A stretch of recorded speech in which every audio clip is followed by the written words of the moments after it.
लंबे समय से इस बात को लेकर संघर्ष कर रही थी कि जब सिलेबस पूरा नहीं हुआ तो छात्रों को बिना परीक्षा दिए ही अगली कक्षाओं के लिए प्रमोट किया जाए। इसके लिए एनएसयूआई ने अदालत का दरवाजा भी खटखटाया था, धरना भी दिया और गिरफ्तारी भी दी। इस मुद्दे पर आज हमारे साथ बातचीत करने के लिए मौजूद हैं एनएसयूआई की हरियाणा इकाई के अध्यक्ष दिव्यांशु बुद्धिराजा। बुद्धिराजा साहब, आपका स्वागत है। धन्यवाद सर, बहुत बहुत धन्यवाद। तो एनएसयूआई को अदालत का दरवाजा खटखटाने की जरूरत क्यों पड़ी? तक्षक जी, मैं बताना चाहूंगा सबसे पहले कि जब से ये कोरोना काल शुरू हुआ उसके बाद से दिन प्रतिदिन हमारे प्रदेश में, पूरे देश में, पूरी दुनिया में हालात इतसर बिगड़ गए थे कि आज तक वो स्थिति जो है वो काबू में नहीं आई।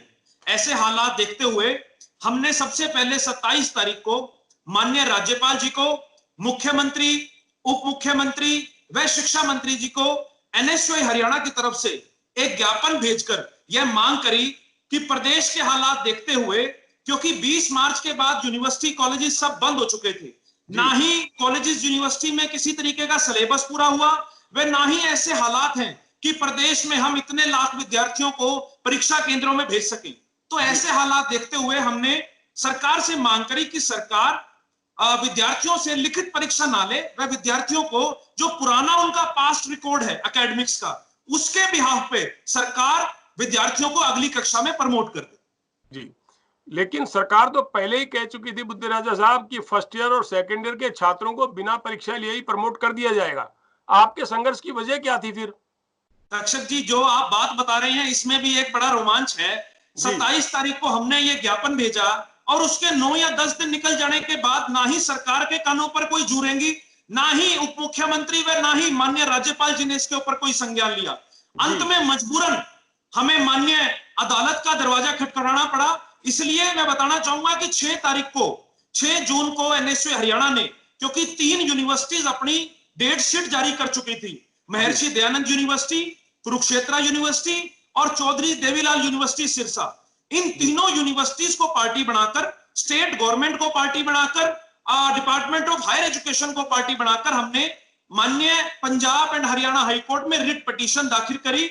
और उसके बाद जो रिट पिटीशन हमने दाखिल करी, उसके बाद सरकार को माननीय हाईकोर्ट से निर्देश हुए कि सरकार 1 हफ्ते के अंदर, जो टाइम लिमिट माननीय हाईकोर्ट ने सेट करी कि 7 दिन के अंदर सरकार इस पर फैसला ले। जब सरकार पर माननीय उच्च न्यायालय का दबाव बना, तब जाकर 12 जून को हरियाणा सरकार ने ये नोटिफिकेशन निकाली कि फर्स्ट और सेकंड ईयर के विद्यार्थियों को बिना लिखित परीक्षा के प्रमोट कर दिया जाएगा, जैसा कि आपने बताया। जी, लेकिन ये विरोधाभास था सरकार के आदेश में। सरकार ने कहा कि जो हरियाणा के छात्र हैं उनकी परीक्षा ली जाएगी, लेकिन जो बाहर के राज्यों के छात्र हरियाणा में आके पढ़ रहे हैं उनकी परीक्षा नहीं ली जाएगी। ये किस तरह का विरोधाभासी आदेश था? बिल्कुल तक्षक जी, जो वो नोटिफिकेशन आया उसमें फर्स्ट ईयर और सेकंड ईयर को तो सरकार ने कहा कि प्रमोट कर देंगे, पर वो नोटिफिकेशन में कितना बड़ा ब्लंडर उस नोटिफिकेशन के अंदर हरियाणा सरकार ने करा, मानो ऐसा लगता है कि जैसे अनपढ़ लोगों ने वो नोटिफिकेशन तैयार किया हो। उस नोटिफिकेशन में उन्होंने बोला कि फाइनल ईयर का विद्यार्थी जो हरियाणा से बाहर का है, जो पंजाब, राजस्थान, गुजरात, अलग अलग प्रदेशों से आकर हरियाणा में पढ़ता है, उसे तो सरकार अगली कक्षा में पास करेगी, उस सेमेस्टर में पास करेगी, पर हरियाणा का जो विद्यार्थी है, जिसका डोमिसाइल हरियाणा का है, जो अपने आप को गर्व से हरियाणवी कहता है, उससे पेपर लेगी। तो ये कैसी दोहरी नीति सरकार अपनाना चाहती थी? क्या WHO ने ऐसी कोई गाइडलाइन जारी करी है कि हरियाणा जो है वो कोरोना फ्री स्टेट डिक्लेयर हो चुका है, या कोई ऐसी गाइडलाइन जारी हुई है कि एक जिले से दूसरे जिले में जब लाखों की संख्या में विद्यार्थी आएंगे या जाएंगे तो उन्हें कोरोना नहीं होगा? तो सरकार कैसी दोहरी नीति अपनाना चाहती थी? इसी के विरोध में जो हमने उसके बाद, मैं माननीय खट्टर साहब के घर के बाहर हम धरने पर भी गए, अलग अलग यूनिवर्सिटी सेंटर से भी हम धरने पे गए। उसी पे आ रहे हैं बुद्धिराज साहब। जब माननीय हाई कोर्ट ने सरकार को नोटिस जारी कर दिया, जवाब मांग लिया, तब ये मामला अदालत में विचाराधीन था। ऐसे में आपको मुख्यमंत्री मनोहर लाल के घर के बाहर धरना देने और गिरफ्तारी देने की जरूरत क्या पड़ गई? अक्षत जी, लगातार हम सोशल डिस्टेंसिंग का पालन करते हुए यूनिवर्सिटी सेंटर्स पर हमने धरना भी दिया। हमारे अलग अलग जिला इकाइयों ने जहां जहां पर यूनिवर्सिटीज के, बड़ी बड़ी यूनिवर्सिटीज थी स्टेट की, वहां हमने धरना प्रदर्शन भी किए। पर जब सरकार के कानों पर कोई जू ही नहीं रेंग रही थी, तो अंत में मैंने पूरी सोशल डिस्टेंसिंग का पालन करते हुए अकेला मैं मुख्यमंत्री निवास के बाहर पहुंचा और वहां सरकार के जो है, सरकार को सचेत करने के लिए, सरकार को जगाने के लिए मैंने वो धरना प्रदर्शन करा। और उसके बाद भी देखा आपने कि जिस प्रकार से सरकार पर ना ही कोई दबाव बना, ना ही सरकार ने उसके बारे में कोई संज्ञान लिया।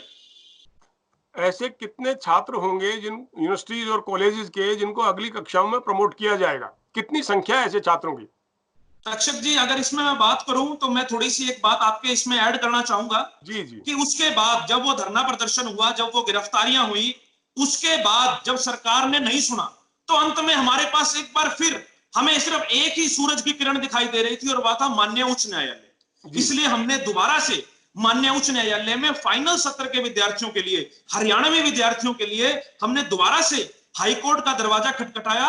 और मैं आपको बताना चाहूंगा, आपको बड़ी हैरानी होगी कि जिस दिन हमारा केस हाईकोर्ट में लगा, उसके 2 दिन का समय हरियाणा सरकार को दिया गया कि हरियाणा सरकार 2 दिन में इस पर जवाब पेश करे माननीय उच्च न्यायालय में। और हरियाणा सरकार पे इतना दबाव बढ़ गया कि हरियाणा सरकार वो जो दबाव 2 दिन का था उसको भी नहीं झेल पाई और एक ही दिन में, अगले ही दिन शाम को फाइनल सत्र के भी सभी विद्यार्थियों को, रीअपियर के सभी विद्यार्थियों को और उसके अलावा जो डिस्टेंस एजुकेशन के विद्यार्थी हैं उन्हें भी बिना परीक्षा के अगली कक्षा में प्रमोट कर दिया गया। ऐसी तादाद, छात्रों की तादाद कितनी है ऐसे छात्रों की? और दूसरा एक मेडिकल स्टूडेंट्स के लिए दिव्यांशु जी कोई पेच फंस रहा है, उसके बारे में थोड़ा बताइए।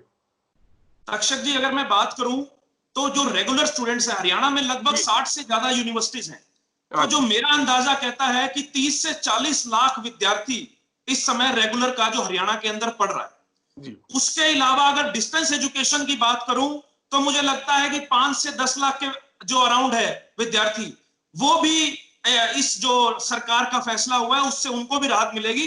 तो कहीं ना कहीं 40 से 50 लाख विद्यार्थी ऐसे हैं जो इस समय हरियाणा में पढ़ रहे हैं और उन्हें इस फैसले के कारण जो है राहत मिलेगी। और एक जो मेडिकल की आपने बात करी, बिल्कुल मैं बताना चाहूंगा कि जो मेडिकल का छात्र है, देखिए ये कोर्सेज हैं सेंसिटिव प्रोफेशनल कोर्सेज। हम एक प्रोफेशनल कोर्सेज की बात करते हैं, एक होते हैं सेंसिटिव प्रोफेशनल कोर्सेज।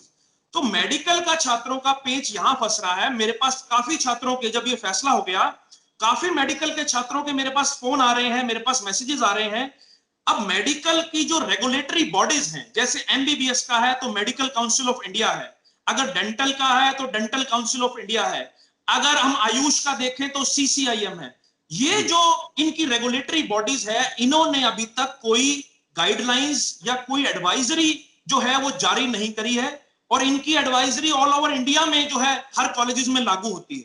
इसलिए हम इस पर भी जो लीगल एंगल्स हैं, जो और इसके कॉन्स्टिट्यूशनल एस्पेक्ट्स हैं, एनएसयू हरियाणा उनको खंगाल रही है।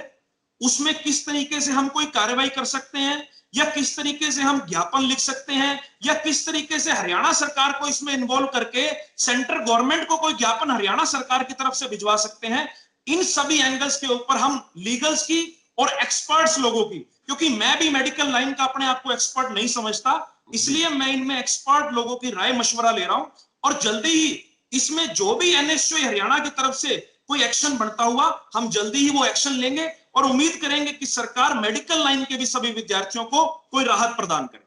जी, एक बात और बुद्धिराजा साहब, लाखों छात्रों ने करोड़ों रुपए फीस के तौर पे दिए थे परीक्षा के लिए, लेकिन परीक्षा हुई नहीं, तो क्या ये उन छात्रों को पैसा वापस मिलेगा? 300-350 करोड़ रुपए से भी ज्यादा हरियाणा सरकार डकार चुकी है जी। जो एग्जामिनेशन फीस हर यूनिवर्सिटी में हर बच्चे से ली जाती है। आज तक्षक जी जब पेपर कैंसिल हो गए हैं, ना ही एग्जामिनेशन शीट का खर्चा, ना ही क्वेश्चन पेपर का खर्चा, ना ही कंडक्ट ऑफ एग्जामिनेशन का खर्चा, ना ही चेकिंग का खर्चा, ना ही फ्लाइंग का खर्चा, किसी तरीके का कोई खर्चा नहीं है। हर विद्यार्थी से इन्होंने 1000 से लेके 2000 रुपए तक एवरेज देखें, हर विद्यार्थी से इन्होंने लिया है। अब मैं जितने विद्यार्थियों की बात कर रहा हूं अगर उसको गुणा करें, मुझे तो जीरो का हिसाब भी नहीं लगाना आएगा। तो इतना पैसा सरकार के पास पहुंच गया है। इसलिए हमने माननीय मुख्यमंत्री जी से ये कल हमने एक ज्ञापन भेजकर मांग करी है कि मुख्यमंत्री सभी यूनिवर्सिटीज और एफिलिएटेड कॉलेजेस को ये डायरेक्ट करे, ये निर्देश दे कि वे सभी विद्यार्थियों की एग्जामिनेशन फीस वापस करें, ताकि जो आर्थिक बोझ इस मंदी में, इस कोरोना आपातकाल में पहले ही फीसों का इतना जो आर्थिक बोझ परिवारों के ऊपर पड़ रहा है, तो कम से कम एक ये जो छोटा सा सरकार अगर सौगात दे सकती है, कोई राहत दे सकती है, तो वो सरकार देने का काम करे। देखिए, आपने छात्रों को अगली क्लास में प्रमोट करने के लिए राज्यपाल साहब को ज्ञापन दिया, मुख्यमंत्री जी को ज्ञापन दिया, डिप्टी चीफ मिनिस्टर को ज्ञापन दिया और एजुकेशन मिनिस्टर को ज्ञापन दिया। सरकार ने आपकी मांग नहीं सुनी, तभी तो आपने अदालत का दरवाजा खटखटाया। क्या अब सरकार से मांग करेंगे कि उनकी फीस वापस की जाए, और सरकार अगर सुनवाई नहीं करती है तो क्या फिर अदालत में जाएंगे आप? तक्षक साहब, बिल्कुल हम तैयार हैं। पहले भी सरकार के साथ दो दो हाथ हमने अदालत में ही करे हैं। सरकार नहीं सुनेगी तो हम दोबारा से अदालत में जाएंगे, पर किसी भी विद्यार्थी के साथ अगर हरियाणा सरकार अन्याय करेगी तो एनएसयू हरियाणा उसके साथ खड़ी मिलेगी। शुक्रिया दिव्यांशु जी, हमसे बातचीत करने के लिए। धन्यवाद सर।